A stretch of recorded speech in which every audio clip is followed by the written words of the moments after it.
మధ్యాహ్నం చెప్పు. చదువుకు రాలేదు సార్. చదువుకు రాలేదా? చదువుకు రమ్మని చెప్పాను కదా, ఎందుకు చదవలేదు? గుర్తులేదు సార్. ఏం గుర్తులేదు? మర్చిపోయా. అది ఏంటి మర్చిపోయావు? నేను చదవమన్నది మర్చిపోయావా, లేకపోతే చదివింది మర్చిపోయావా? చదివిందే మర్చిపోయా సార్. చదివింది మర్చిపోయావు. నీకు దెబ్బలు పడాలి. కొట్టనా? వద్దు సార్, రేపు చదువుకొని వస్తా. రేపు చదువుకొని వస్తావా? సరే, నేను చెప్తాను, నువ్వు చెప్పాలి. అనగననగా రాగమతి శయిల్లుచును.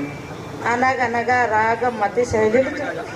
అనగననగా అనగా అనగా అనగననగా నానగా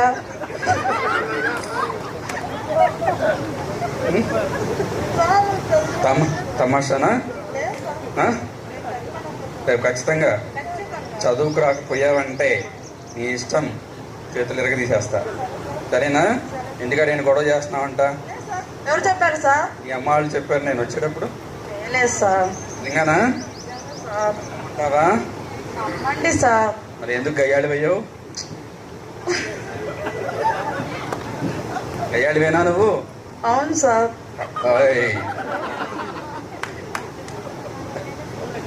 ఓకే ఓకే ఓకే. అంటే మనం ఒకసారి మళ్ళా ఆ రోజుల్లో